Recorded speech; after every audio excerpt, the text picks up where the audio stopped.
I stand on the existing protocols to acknowledge the presence of the dignitaries present here. I may not know where you come from, but then I want to acknowledge everyone's presence here today. I am Dr. Ibrahim S. Jai. I'm a senior lecturer at the University of the Gambia, School of Agriculture and Environmental Sciences. My major are in crop production. And I want to make this claim here, and I believe no one will stand to that or to argue with me on that, that food is everyone's business. It does not matter which class of the society you belong to. So whatsoever we are doing, if we are not discussing food and food production, we'll go back to square one. And it is important in our drive to protect the ecosystem that we equally address some of the reasons why our ecosystem is being tampered with. Humans, we are self-centered and selfish in our drive to put food on the table. So in doing this, we tend to forget that we are living side by side with other organisms that God has created. But we equally fail to realize that the long-lasting impact is coming back to harm us. So how do we connect? How do we intermarry our drive for food production and the ultimate objective of ensuring that other living beings are equally protected and given the chance to live? So this is very important. How do we enhance food security? Whether we know it or not, Gambians are struggling to provide food for themselves. When you go to the coastal side, we the environmentalists, we have done our best, and that there is nothing we can do from that now. I can't say Umar, because most of the people now, they said, this is my father's land, this is my mother's land, so we have to sell it, we have to get money from that. So that's a very, very difficult position at this right moment. Because whereby the ospreys come, sometimes when you go there, you find some people are digging, taking sand and the like, so you cannot do anything from that now. Because when you talk, he said, my mother's land, my father's land, and the like. So, and according to the state, they said all land belongs to the state, but now we are not following that thing.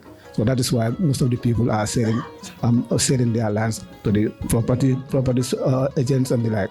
The habitat of these important birds, they are losing at an unprecedented rate.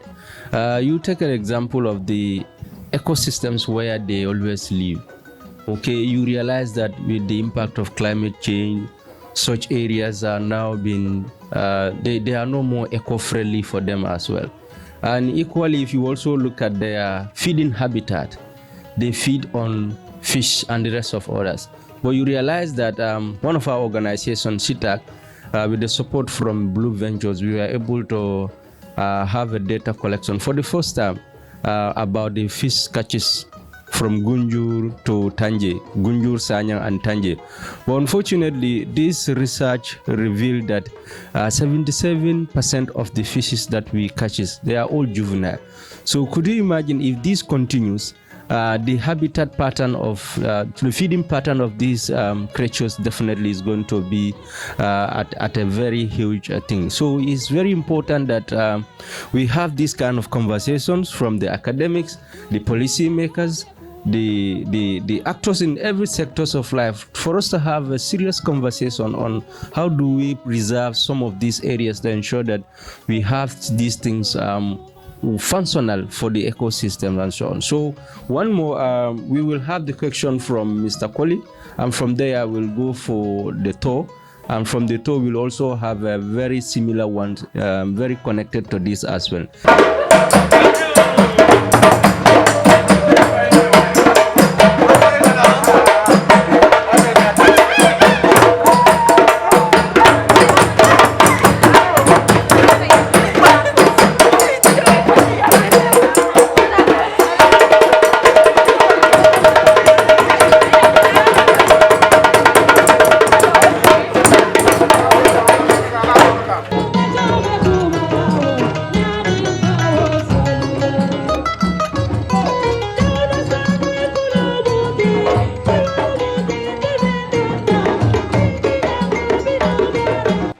Every year we come with another style because art is a creation.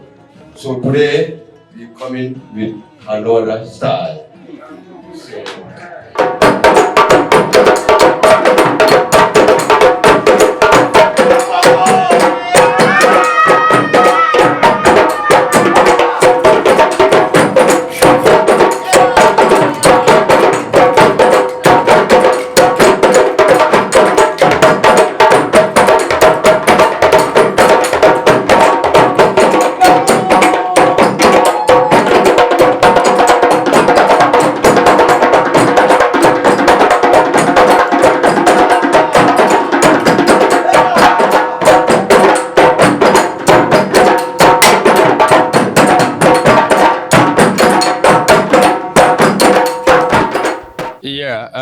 Good afternoon or good evening, I can say.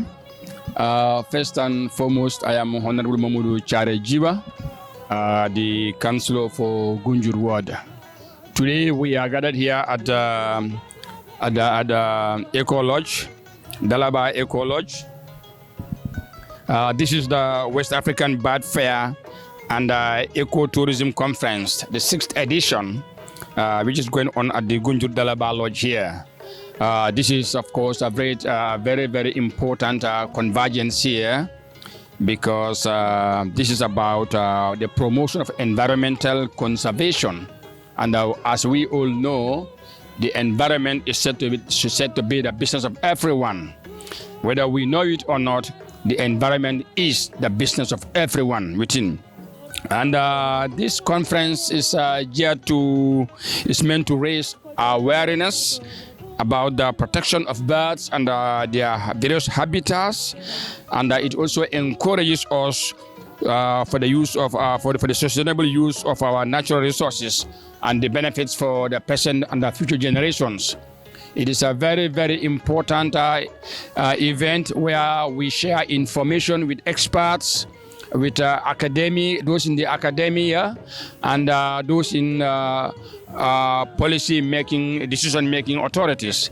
It is about sharing the information to show the importance of the environment, the ecosystem, how we should be responsible, how we should, be accommodating all the living organisms within the ecosystem, and to show the various importance the interrelatedness of each of the components.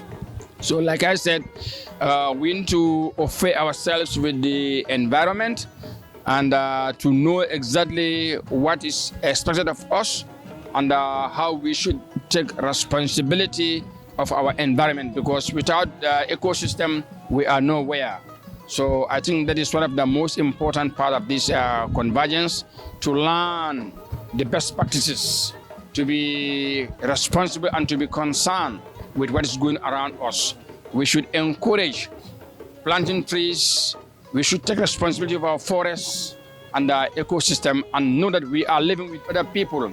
The carbon is of significant importance to our lives and livelihood. So having this session here, sharing the information and the knowledge to be responsible within our ecosystem is very, very important to our lives. We have diverse people here, people from different walks of lives who are sharing their information as to how interconnected we are with other living organisms, how we should be accommodating one another within the environment to have a peaceful coexistence, because without the ecosystem we are nowhere. So we need the oxygen, and we also give out carbon for the continuous carbon cycle to thrive. So in that, I think is a very, very important occasion to share that knowledge and take that responsibility. But the main challenges that we are going through is we are very good in making policies and laws, but unfortunately, I think there should be a shift on our attitude. Our attitude needs to be changed in order to make sure these laws and the policies are enforceable.